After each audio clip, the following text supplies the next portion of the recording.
ISI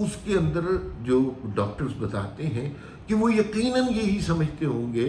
کہ میری ٹانگ ٹوٹ گئی ہے اور مجھے زخمی کر دیا گیا ہے، میرے پہ قاتلانہ حملہ ہوا ہے، حالانکہ زخم نہیں تھے، لیکن ایسے آدمی کا جو اتنا کامیاب ہو کر اتنا ناکام ہوا ہو، اس کا ذہن اسی طرح کام کرتا ہے۔ وزیر آباد میں جو کچھ ہوا آپ کو پتا، ان کے محافظوں کے فائر سے ایک آدمی مارا گیا، اس کا ذکر نہیں ہے، لیکن عمران خان کی ٹانگ کے پاس سے جو چھرے گزرے ہیں اس کا ذکر زیادہ ہوتا ہے۔ تو یہ عجیب سی ذہنی کیفیت ہے جس میں عمران خان صاحب کو ہر لمحے یہی لگ رہا ہے کہ دنیا ان کی جان کے در پہ ہے، دنیا ان کی جان کی اتنی حفاظت کرتی ہے کہ وہ ابھی وزیر اعظم نہیں ہے، فل پروٹوکول، گاڑیاں، سیکیورٹی ان کے پاس ہے، جبکہ جو باقی وزرائے اعظم ہمارے سامنے نااہل ہوئے وہ جیلوں میں پڑے رہے، کوئی سیکیورٹی نہیں، کھانا بھی نہیں، سب کچھ ان کے پاس کچھ بھی نہیں تھا، لیکن وہ اس خوف میں مبتلا نہیں ہوئے۔ عمران خان سے ذکر ہے، عمران خان صاحب کو یہ بھی خوف ہے کہ کھانے میں ان کے زہر نہ ملا دیا گیا۔ وہ خود بتاتے ہیں ایک ایسا زہر آتا ہے کہ کمرے میں آپ جائیں تو وہ خود بخود آدمی کے دماغ کو چڑھ جاتا ہے، اور پھر وہ کھانے کے بارے میں بہت پرٹیکولر ہو گئے ہیں۔ تو یہ ساری کیفیات جو ہے نا، یہ نفسیاتی کیفیات ہے، اور یہ ہر اس شخص کے ساتھ ممکن ہے کہ جو اتنا مشہور ہو کے اتنا بدنام ہوا ہو۔ اس میں ایک مسئلہ اور بھی ہے، اگر ہم یہ کہیں کہ عمران خان کسی ذہنی مرض کا شکار ہو گئے ہیں، وہ الوژن میں یا شیزوفرینیا کے تحت یہ ساری حرکتیں کر رہے ہیں، تو یہ بات ادھوری ہوگی، اس لیے کہ عمران خان جب دوسروں کی جان کے بارے میں کہتے ہیں تو پھر ان کے اندر اچانک دلیری کا، بہادری کا جذبہ جاگ جاتا ہے۔ جب وہ دوسروں کے بچوں کا ذکر کرتے ہیں تو انہیں کم از کم مرنے کا حکم دیتے ہیں۔ جب وہ دوسروں کو حکم دیتے ہیں کہ باطل سے ٹکرا جاؤ، اس کا مطلب ہے کہ پولیس سے ڈنڈے کھاؤ، تو اس کا مطلب ہے کہ وہ ذہنی مریض نہیں ہے، کم از کم دوسروں کے بچوں کے بارے میں نہیں ہے۔ اپنے بچوں کو انہوں نے بڑے احتیاط سے، احترام سے ملک سے باہر رکھا ہوا ہے، اپنی اہلیہ کی حفاظت پر وہ خود مامور ہیں، ہونا بھی چاہیے ہر شخص کو۔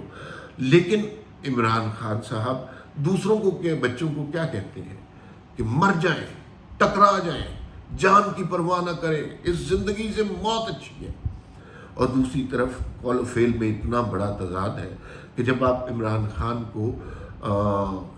احمقانہ سے حفاظتی حصار میں جاتے دیکھتے ہیں تو آپ کو پتہ چلتا ہے کہ یہ شخص تو صرف اپنی جان کی حفاظت کر رہا ہے، اسے صرف اپنی جان کی فکر ہے، اسے نہ قوم کی پرواہ ہے، نہ قوم کے بچوں کی پرواہ ہے۔ اس کا مسئلہ تو صرف یہ ہے کہ لوگ اس کی خاطر مر جائیں اور یہ شخص حفاظتی حصار میں رہے، نہ کوئی اس کی گرد کو پہنچ سکے۔ تو وہ اپنی حفاظت اس قدر زیادہ کر چکے ہیں کہ اب ان کے اندر خوف اور وسوسے ہر وقت پروان چڑھتے رہتے ہیں۔ اور یہ بہت سے قریبی ساتھیوں نے بتایا کہ عمران خان جس طرح کی گفتگو کرتے ہیں آج کل اور جس طرح کے خوف میں مبتلا ہیں، یہ کوئی نارمل شخص والے خوف نہیں ہے۔ ظاہر ہے اگر کوئی چیز ڈرانے والی ہے تو اس سے ڈرنا بڑا نیچرل سا ری ایکشن ہے، لیکن اگر کوئی چیز موجود نہیں ہے، نامعلوم سے خوف زدہ رہنا اور اپنے اندر انجانے سے خدشات پالنا اور مسلسل پالنا، یہ الٹیمیٹلی بیماری پہ منتج ہوتا ہے۔ تو خیر دوسری خبر جو آپ سے شیئر کرنی تھی وہ بلوچستان کے حوالے سے تھی۔ بلوچستان میں بلدیاتی انتخابات تھے اور بلدیاتی انتخابات کا 5واں حصہ تھا، 35 اضلاع کا فیصلہ ہونا تھا۔ آپ کو انتہائی حیرت ہوگی یہ سن کے، کیونکہ یہ میڈیا پہ بہت زیادہ خبر نہیں آتی، لیکن آپ کو یہ سن کر حیرت ہوگی کہ بلوچستان میں تحریک انصاف جس کا طوطی بولتا تھا وہ کہیں پر نظر نہیں آئی، کوئی چیئرمین کی سیٹ نہیں جیت سکی۔ بلوچستان میں سب سے زیادہ اس پارٹی نے نشستیں جیتی وہ باپ پارٹی ہے، اس کے بعد BNP نے جیتی، JUI نے جیتی، نہیں جیتی تو تحریک انصاف نے نہیں جیتی۔ اس کا مطلب ہے کہ وہ جو فساد ہائبرڈ نظام کے نام پر تشکیل دیا گیا تھا، وہ صرف